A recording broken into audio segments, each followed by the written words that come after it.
comenzaron en blanco y negro y se mantuvieron así durante las primeras décadas de la historia del cine. Incluso el término pantalla gris deviene justamente del uso en blanco y negro para estos filmes. Algunos autores, escritores, guionistas, directores de cine utilizan este formato para efectos especiales en sus películas como flashbacks, etc. A continuación presentamos un top 7 de las mejores películas en blanco y negro en los inicios de la historia del cine. Puesto 7. Los Olvidados, Luis Buñuel. El 9 de noviembre de 1950 se llevó a cabo la premier mundial de Los Olvidados, dirigida por Luis Buñuel, en un cine de la Ciudad de México. Hasta donde se sabe, la reacción de buena parte de los asistentes al término de la función fue obscena y ridícula. Lo que más indignó a la gente, sin duda, fue que Buñuel mostrara a una mexicana desalmada que rechaza a su hijo, como lo hace la madre de Pedro, el personaje principal del filme. De hecho, durante la filmación, la peluquera presentó su renuncia porque aseguraba que ninguna madre mexicana se comportaría de esa manera. Buñuel le mostró un periódico que informaba sobre una que días antes había tirado a su hijo pequeño por la portezuela del tren.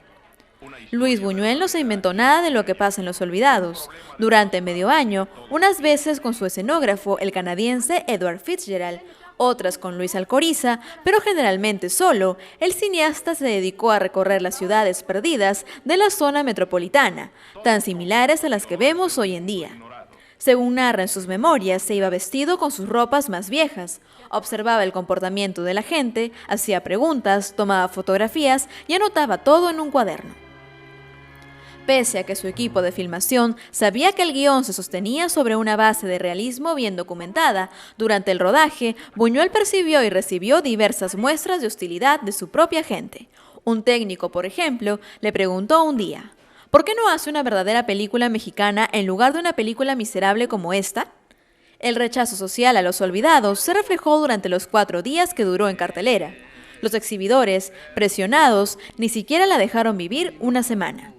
Pero la suerte de la película cambió radicalmente unos meses después, cuando fue seleccionada para competir en el Festival de Cannes. Durante las funciones, Octavio Paz repartió personalmente un lúcido ensayo que escribió sobre Buñuel y Los Olvidados. En términos generales, la crítica en Cannes fue muy favorable y Buñuel recibió el premio a Mejor Dirección. Puesto número 6. Cero en conducta, de Jean Vigo. Entre el cine silente y el sonoro se encuentra Cero en conducta, película de 1933, del realizador francés Jean Vigo. Es un mediometraje que aborda la insumisión de un grupo de estudiantes frente a la rigidez de una educación basada en la obediencia. Debido a su talante irreverente, la película fue considerada por las autoridades francesas como antipatriótica y su exhibición fue tolerada hasta 1945. Tras las vacaciones, varios escolares uniformados regresan a un internado cuya pedagogía les resulta sofocante. Esta es encarnada por el personal docente, el director, un inquisidor enano, el supervisor, un lunático que obedece al pie de la letra las órdenes de sus superiores, el profesor de ciencias, un grueso y vulgar pederasta, entre otros. De vuelta al plantel, los jóvenes preparan un complot que estalla, rabioso e hilarante, hacia el final de la cinta, ridiculizando todo principio de autoridad. Admirador de Luis Buñuel, Jean Vigo incorpora con mucha fortuna algunos guiños surrealistas que ofrecen a la cinta un refrescante toque onírico y subrayan su carácter transgresor. Años más tarde, François Truffaut, uno de los más destacados representantes de la nueva ola francesa, reconocería la impronta que Cero en conducta representó en la concepción de los 400 golpes, la primera y quizá la más grande de sus obras. En el puesto número 5, Ladrón de bicicletas, de Vittorio De Sica. Casi toda Europa queda totalmente destrozada, concluida la Segunda Guerra Mundial, la que le significó además grandes pérdidas humanas y la aparición de grandes masas de indigentes y desocupados. El hambre, la escasez de alimentos, la pobreza, la miseria, la desesperación son elementos que se repetirán tras años de cruentas guerras. Italia no es ajena a este contexto, y menos aún cuando ha tomado parte activa de los conflictos. En esta situación post-fascista, hace su aparición el neorrealismo italiano, un movimiento cinematográfico que se encargará de rescatar las piezas cotidianas de la realidad italiana. Muchos historiadores del cine sostienen que el neorrealismo italiano fue más que un movimiento de naturaleza histórica. Afirman que se configuró como el cine naciente de una nueva actitud ante la realidad, como el arte de lo pobre y de lo austero, como el cine donde las virtudes testimoniales resaltan. Ladrón de bicicletas, del año 1946, dirigida por Vittorio De Sica, es muestra de este nuevo cine, hecho de argumentos casuales creados sobre la marcha del filme, rodado en las calles de Roma con actores no profesionales. Ladrón de bicicletas cuenta la historia de un trabajador infeliz a la búsqueda de su bicicleta robada. Nos visualiza una continua acción en búsqueda del objeto perdido, que para este obrero es tan importante como su vida. A la par aparece en escena su hijo, un niño también trabajador, que formará parte de la trama casi en su totalidad, y que será, al final del relato, el testigo de la humillación por la que pasa su padre al ser atrapado por robarse una bicicleta para su propio trabajo. En el puesto número 4, Tiempos modernos de Charles Chaplin. La llegada del cine sonoro resultó un cisma para la industria cinematográfica, especialmente para aquellos actores y directores especializados en el cine mudo. Una de las figuras más representativas del cine silente fue sin duda alguna Charles Chaplin, para quien la llegada del cine sonoro fue un gran desafío. Él había ganado fama mundial con el lenguaje universal de la pantomima.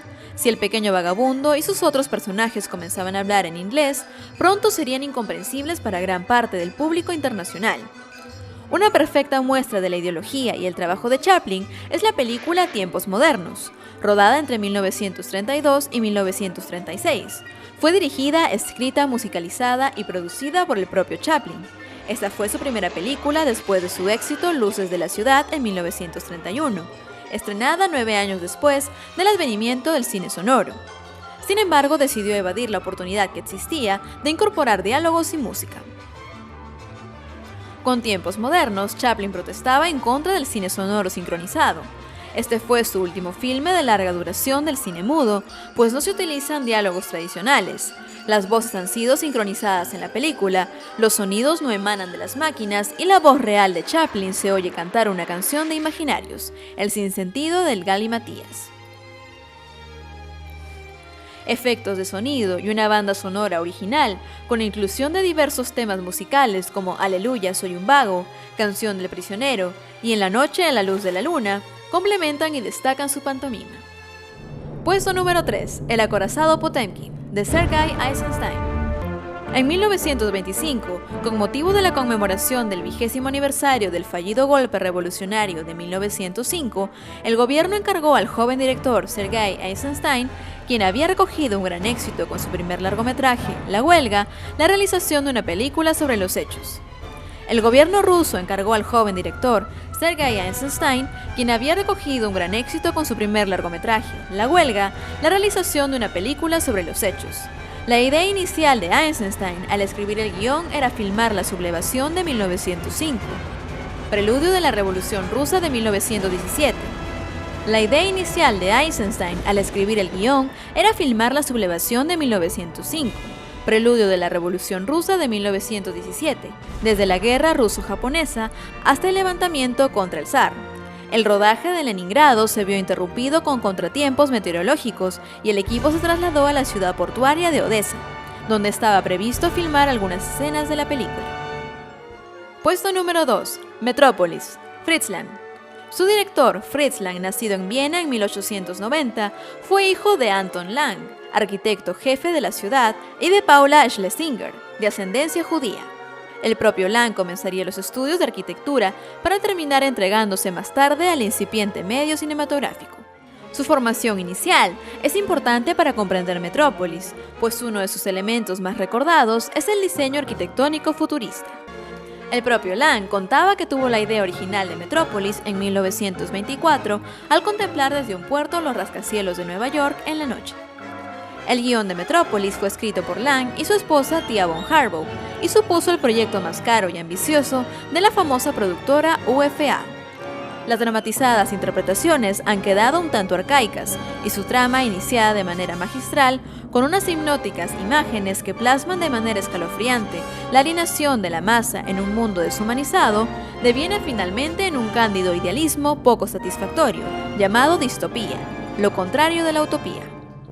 No obstante, este histórico filme sigue maravillando con su aspecto visual, sus personajes metafóricos y unas inolvidables caracterizaciones de Rudolf Klein Roch, quien se casaría posteriormente con von Harbaugh, cuando ambos, al contrario que Lang, abrazaron con simpatía el nazismo, y de Brigitte Helm, toda una superestrella en su época.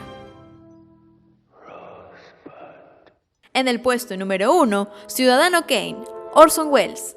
Afamado gracias a su realista interpretación radiofónica de la obra de H.G. Wells, La Guerra de los Mundos, que provocó un pánico general entre sus oyentes, el joven Orson, que contaba en la época con 25 años, fue fichado por la Radio-Gate Orpheum con un contrato impensable para un recién llegado al mundillo de Hollywood, que además le permitía gozar de total libertad creativa para la producción de 2 filmes.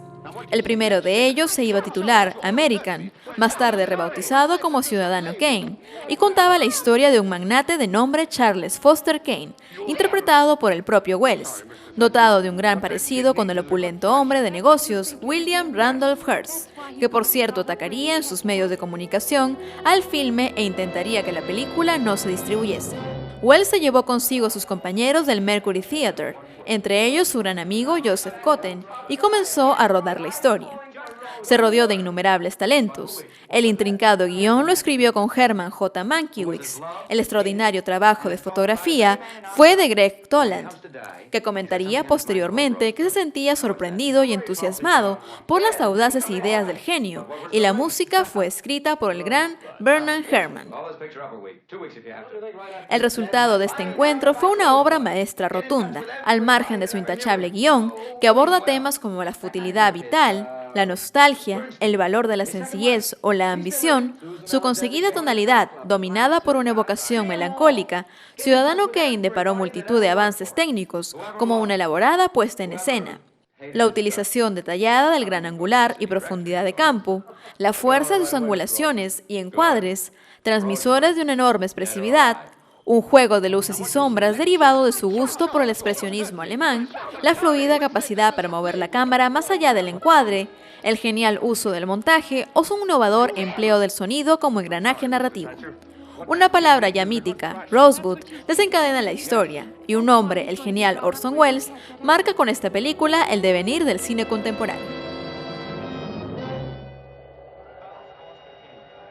En este ranking hemos podido observar ejemplares como Tiempos Modernos de Charles Chaplin, Ladrón de Bicicletas de Vittorio De Sica y terminando con Ciudadano Kane de Orson Welles. A continuación, después de la pausa, veremos una entrevista realizada a José Antonio Ulloa Cueva, que es el director ejecutivo del CLIA, que nos va a hablar sobre el programa Cine al Paso, que se desarrolla en el centro histórico de nuestra ciudad.